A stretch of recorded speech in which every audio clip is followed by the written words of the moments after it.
Hello everyone, welcome back to our channel. आज के इस वीडियो में मैं आप लोग के साथ में 4 टक्स ब्लाउज़ की पेपर कटिंग शेयर करने वाली हूं। अगर आप बिगनर हैं तो आप एक बार इस तरीके से ज़रूर पेपर कटिंग करिए और उसी के अकॉर्डिंग आप ब्लाउज़ की कटिंग करिए।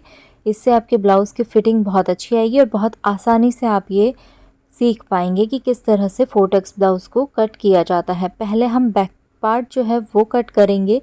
तो बैक पार्ट की जो लेंथ मैं रखने वाली हूँ वो 15.5 इंच रखने वाली हूँ, क्योंकि मुझे तैयार चाहिए है 14.5 इंच, यानी 14.5 इंच मुझे तैयार चाहिए है। 1 इंच हम एक्स्ट्रा लेते हैं उसमें, तो 1 इंच ज़्यादा लेंगे तो 15.5 इंच यानी कि 15.5 इंच आ जाएगा।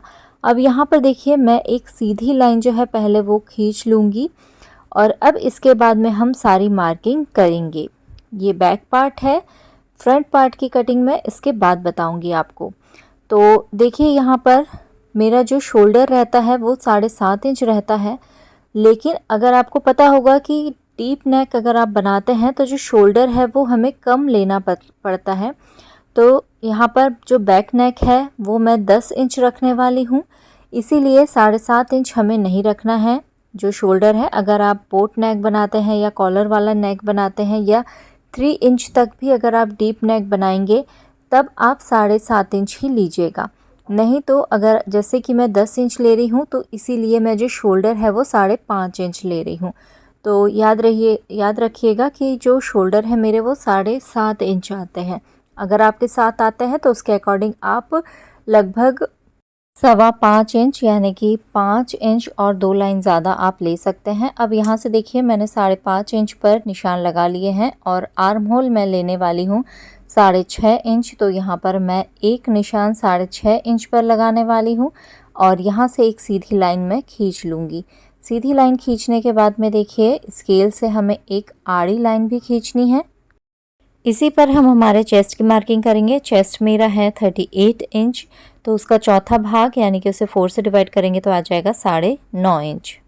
अगर आपका ब्लाउज लाइनिंग वाला है या कोई थिक फैब्रिक का है तो आप इसमें 2 लाइन और एक्स्ट्रा लीजिएगा। अब इसके बाद में देखिए, 1.5 इंच मैं लेने वाली हूँ मार्जिन का, आप चाहे तो 2 भी ले सकते हैं।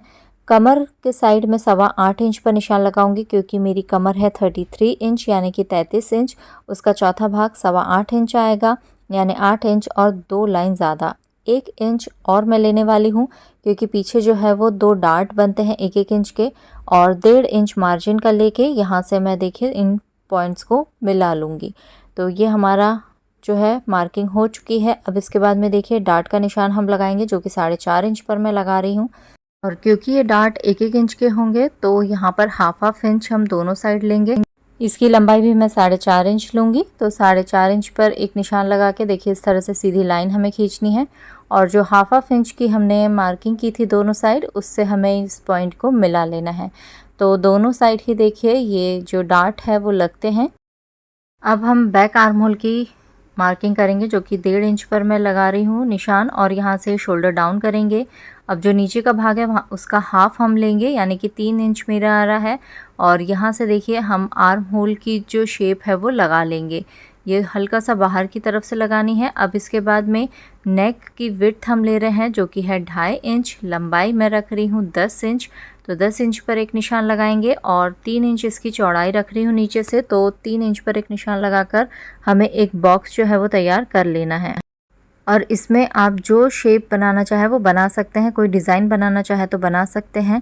मैं अभी इसकी कटिंग नहीं करूँगी, यानी नेक को मैं वैसे ही रहने दूँगी। मैं जब अगर इसे रखकर मैं अपना बैक पार्ट कट करती हूँ फैब्रिक पे, तो मैं उसमें ही जो है डायरेक्ट डिज़ाइन या राउंड नेक जो भी रखना चाहूँगी उसके अकॉर्डिंग इसे कट कर लूँगी।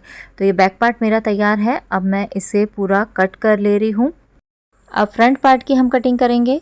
लंबाई हमारी 14.5 इंच है, उसमें 2 इंच प्लस करेंगे तो आएगा 16.5 इंच। उतनी लंबाई हमें रखनी है इस पेपर की, और यहाँ से हाफ इंच पर मैं मार्किंग करूँगी। तो ये हमारी हुकाई की पट्टी में जो सिलाई के लिए हमें चाहिए होता है वो हम यहाँ पर निशान लगा रहे हैं। अब यहाँ से एक सीधी लाइन में खींच लूँगी और इतना जो है आपको मार्जिन छोड़ना है। अब इसकी जितनी भी मार्किंग होगी ये लाइन के उस तरफ से होगी। तो यहाँ से हम मार्किंग शुरू करेंगे। जो हमारा शोल्डर है वो 5.5 इंच है, तो 5.5 इंच पर हम एक निशान लगाएंगे। और जो हमारे आर्म होल की लंबाई है वो हमारी है 6.5 इंच। तो इस तरीके से यहाँ से हम 6.5 इंच नापेंगे और यहाँ पर एक 6.5 इंच पर निशान लगा लेंगे और सीधी लाइन खींच लेंगे। अब आड़ी लाइन हमें खींचनी है जिस पे कि हम चेस्ट की मार्किंग करेंगे। चेस्ट हमारा 9.5 इंच है, उसमें आधा इंच हम प्लस करेंगे क्योंकि यहाँ पर जो 4 टक्स होते हैं उसमें हमारा जो कपड़ा है वो कम हो जाता है और 1.5 इंच एक्स्ट्रा हमें लेना होता है मार्जिन का, वो लेंगे। 8.25 इंच पर हमें निशान लगाना है कमर का और एक जो नीचे वाला टक्स होता है वो थोड़ा बड़ा होता है, मैं 1 इंच पे रखती हूँ। अगर आप 1.5 इंच का रखते हैं या 2 इंच का रखते हैं तो उसके अकॉर्डिंग आप यहाँ पर मार्किंग कीजिएगा। मैं 1 इंच का रखती हूँ तो मैं 1 इंच पे यहाँ पे निशान लगा लूँगी और 1.5 इंच जो मार्जिन का लेते हैं वो ले लूँगी। अब इसके बाद में इन पॉइंट्स को हमें मिला लेना है इस तरीके से स्केल की हेल्प से। अब इसके बाद हम फ्रंट आर्म होल का निशान लगाएंगे। तो यहाँ से मैं 1 इंच पर एक निशान लगा रही हूँ। शोल्डर डाउन के लिए 1/2 इंच का निशान लगाऊंगी और शोल्डर डाउन का जो निशान है उसके नीचे से हाफ हम ले लेंगे और इसका जो निशान है वो हल्का सा अंदर की तरफ से लेंगे। तो यहाँ से देखिए मुझे इन निशानों को मिलाते हुए फ्रंट आर्म होल का निशान जो है वो लगा लेना है। अब इसके बाद में नेक की विड्थ हमें लगानी है जो कि 2.5 इंच पर है। 2.5 इंच पर एक निशान लगाएंगे और इसकी लंबाई मैं रख रही हूँ 6.5 इंच। तो यहाँ पर हम 6.5 इंच पर एक निशान लगाएंगे। इसकी चौड़ाई जो मैं रख रही हूँ वो 3 इंच रख रही हूँ, इससे जो शेप आता है वो ज़्यादा अच्छा आता है। तो नीचे से 3 इंच पे लगाएंगे और इसे मैं राउंड नेक ही बनाने वाली हूँ। पहले हम इसका एक बॉक्स तैयार कर लेंगे और उसके बाद में हम यहाँ पर इसका शेप दे देंगे। तो बॉक्स तैयार होने के बाद में मैं यहाँ पर राउंड नेक का शेप दे रही हूँ। आप चाहे फ्रेंच कर्व की हेल्प से भी दे सकते हैं। और इसके बाद में मैं योग पट्टी का निशान लगाऊंगी जो कि यहाँ से मैं 4 इंच पर रखने वाली हूँ उसकी लेंथ और यहाँ से 2.5 इंच पर और यहाँ से भी पहले मैं 2.5 इंच पर एक निशान बनाकर सीधी लाइन खींच लूँगी ताकि शेप देने में आसानी हो। और यहाँ से देखिए मैं इस तरीके से शेप जो है वो दे दूँगी।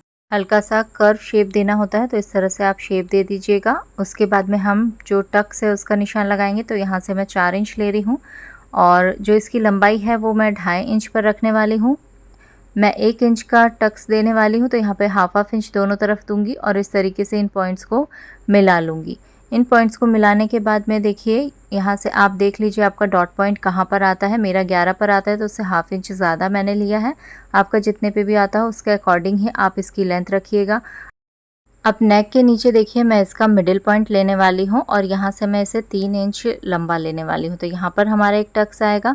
इसकी दूरी हम देख लेंगे, मेरे 2 इंच और एक लाइन ज़्यादा आ रहा है तो उतना ही हमें जो थर्ड टक्स है वो लगाना है। तो 2 इंच एक लाइन ज़्यादा पर मैं एक निशान बनाऊँगी और यहाँ से तिरछी सीधी लाइन खींच लूँगी।